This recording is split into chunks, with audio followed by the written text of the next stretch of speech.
그래서 어제 밤 1시 반쯤에 집에서 낙상 사고로 인해서 열상을 입고 인근에 있는 서울대학교 병원, 분당 서울대학교 병원에 가서 이 CT 촬영 같은 거 했다고 합니다. 이 얼굴 또 이 머리 이상이 없어서 그래서 이제 이 주변에 있는 이 성형외과에 가서 다시 봉합 수술을 했다고 합니다. 성형. 자, 그리고 낮 12시쯤에서 집으로 돌아갔는데 이걸 놓고 많은 사람들이 이제 의견이 분분했습니다. 그러니까 무슨 일이 있었길래 밤 1시 반에 낙상이 일어났을까? 그리고 그 내용에 대해서도 자세하게 설명하지도 않고 또 이 이재명 후보가 무엇보다도 일정을 취소했다. 오전에 부인이 집으로 돌아갔는데 일정을 취소했다 해서 의혹이 여러 가지 뭐 설이 나돌았습니다. 그런데 오늘 행사에 참석해서 자, 이재명 후보에 대해서 자, 이 부인의 낙상, 아내 김혜경 씨의 안부를 묻는 말에 너무 놀라 정신이 없었다 이렇게 말했습니다. 다행히 지금은 괜찮아 보인다 이렇게 말했습니다. 자, 본인이 이렇게 말한 게 아니라 이렇게 말했다고 수행실장인 한준호 의원이 전했다고 합니다. 한준호 의원이. 자, 한 의원의 페이스북을 보면 자, 이재명 후보는 이날 서울 한 호텔에서 개최된 행사장에서 이같이 말했다는 겁니다. 자, 오늘 행사장에는 뭐 윤석열 후보, 심상정 후보 등 해서 대선 주자들이 함께 나와서 참석한 행사인데 자, 이 후보는 이렇게 말했습니다. 영화에서만 봤지 사람이 그렇게 혼절하는 모습을 옆에서 처음 봤다라고 전했다고 합니다. 옆에서 처음 봤다. 자, 그래서 이 이재명 후보는 오늘 호텔에 막 도착했을 때는 혼자말로 첫눈 오네요 라고 말했다고 합니다. 이 같은 상황을 전한 한 의원은 아침부터 발걸음이 잘 떨어지지 않았다는 후보님을 잘 모시고 무사 귀가까지 잘 수행하겠다고 자신의 페이스북에 적었습니다. 자, 이 내용을 보면 지금 오늘 행사장에서도 이재명에게 부인 안부를 물은 사람이 없는 것 같습니다. 그러니까 이재명에게 안부를 물어보니까 이 수행비서가 수행했던 사람이 지금 그렇게 말하고 있습니다. 자, 한 의원이 한 이야기인데, 자, 이 한기호 의원, 한준호 의원이 이렇게 전했다는 걸 하는 걸 보면, 그러니까 한준호 의원도 이재명 지사의 말이라고 전달을 했다 하면서 이제 이 SNS를 통해서 전달한 겁니다. 그래서 영화에서만 봤지, 그렇게 사람이 혼절하는 모습은 처음 봤다. 이렇게 말하고 있습니다. 지금은 괜찮아 보인다. 이렇게 말했습니다. 그러니까 이게 지금, 김혜경 씨가 밤 1시 반에 뭐 낙상하고 다쳤고 열상을 입었다 하니까 이걸 오늘 행사에 참석했던 다른 사람들이 물어보기가 좀 이상했다. 왜 그랬을까? 뭔가 이 의혹이 있고 뭐 이런저런 설이 분분하니까 그걸 묻기가 좀 곤란하지 않았을까? 자, 부인은 괜찮았냐? 이렇게 물어보는 것도 좀 결례가 아닐까? 그 부인이 그렇게 크게 다친 경우가 아니라면 어제 일정을 취소할 리가 없는데 어제 일정을 취소하고 난 뒤에 그리고 본인이 잔뜩 글을 올렸습니다. 마치 부인에 대한 애틋한 마음을 그리듯이. 그래서 이걸 보고 많은 사람들이, 뭔가 이상한 일이 있는 것 아닌가, 이렇게 생각해서 묻지 않았고, 단지 한준호 수행하는 비서 이 의원이 그렇게 전달했다는 거 보니까, 지금 짤막하게 전달했다는 거 보니까, 이재명의 그 상태에 대해서 다른 사람들이 물어보기도 좀 곤란한 그런 분위기가 아니었을까, 이렇게 말했습니다.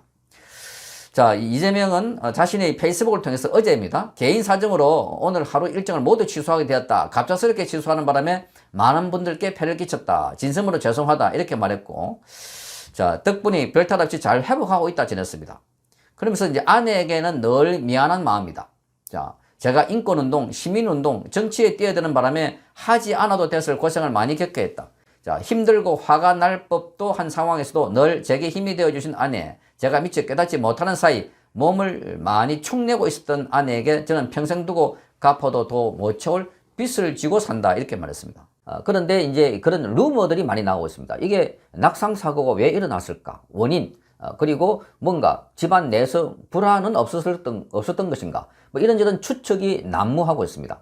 자, 그러자 이 이재명 측에서는 벌써 세 번째 이런 추측 보도에 대해서 강력하게 대응하겠다 하고 밝혔습니다. 오늘 또다시 용서받을 수 없는 범죄라고 말하면서 김혜경 씨의 이 치료 또 낙상 관련해서 허위 사실에 대해서 고강도 대응을 하겠다 이런 입장을 밝혔습니다.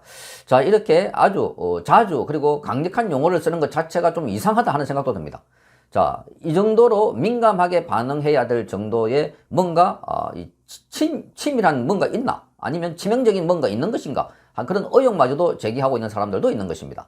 그러니까 이 김혜경 씨의 낙상 사고도 비정상적으로 보이고 새벽 1시나 1시 반쯤에 그런 사고를 당했고 그리고 그 사고 때문에 이 수술까지 받았다고 하는데 그런데 그 과정의 설명이 거의 없습니다.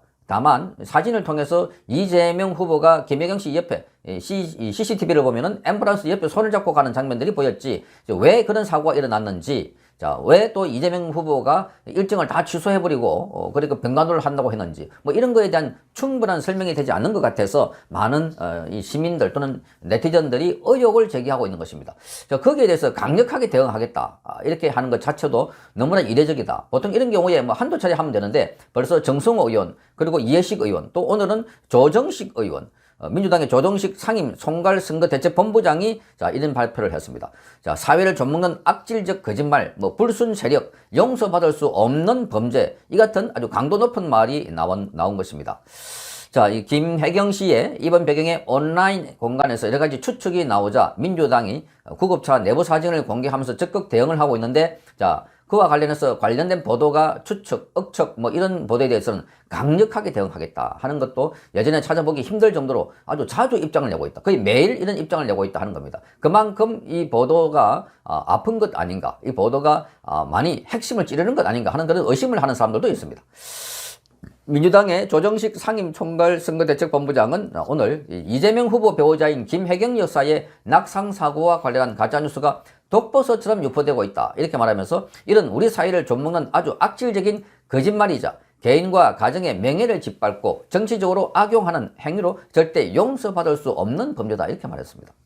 자, 대선 후보이기 전에 한 사람의 남편이고 싶다, 이렇게 말하면서 아내 곁을 보호하려는 이재명 후보와 아내에게 격려의 마음을 보내주지 못할 망정 차마 입에 담지 못할 허위 사실을 퍼뜨리는 행위는 단호히 척결돼야 한다, 이렇게 말했습니다. 자, 그러면서 민주당과 선대위는 가짜뉴스와의 허위 사실을 만들고 악의적으로 유통하는 불순 세력에게 엄중하게 경고한다, 이렇게 말하고 강력한 법적 조치로 끝까지 책임을 묻고 뿌리 뽑도록 할 것이다, 이렇게 말했습니다.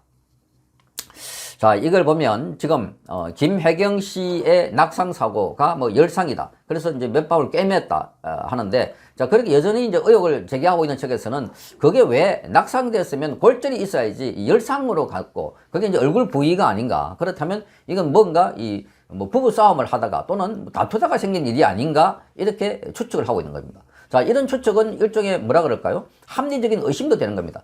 심야에 밤 1시부터 1시 30분 사이에 그런 일이 있었다 하는 것 자체도 잘 이해가 안 되고 설명이 안 될 뿐더러, 자, 이런 CCTV 화면을 공개하기 이전이라도 이런, 야, 그렇다면 사진 한 장이라도 더 공개를 하고 그런 설명을 해라 이랬는데, 겨우 이제 사진을 공개했는데 그게 이 CCTV 상 안에 보면 그 앰뷸런스 안에서 이재명 후보로 보이는 사람이 김혜경 씨로 보이는 사람의 손을 잡고 있는 장면이다. 자, 그러면 그것 가지고 이 사고 원인을 설명한 건 부족하지 않느냐. 국민이 궁금해하는 거는 손 잡고 있는 장면이 아니라, 자, 왜 저런 일이 일어났는가. 그동안 이재명 씨가 뭐 이렇게 거친 언행을 많이 해왔다. SNS나 유튜브 등에 보면 이재명 후보가 뭐 민원인과 다투는 모습도 보이고, 또 시의회에서 이렇게 아주 거친 목소리로 다투는 것도 보이면 굉장히 뭔가 좀 폭력성이 있는 것 아닌가 하는 의심을 가져왔던 것입니다.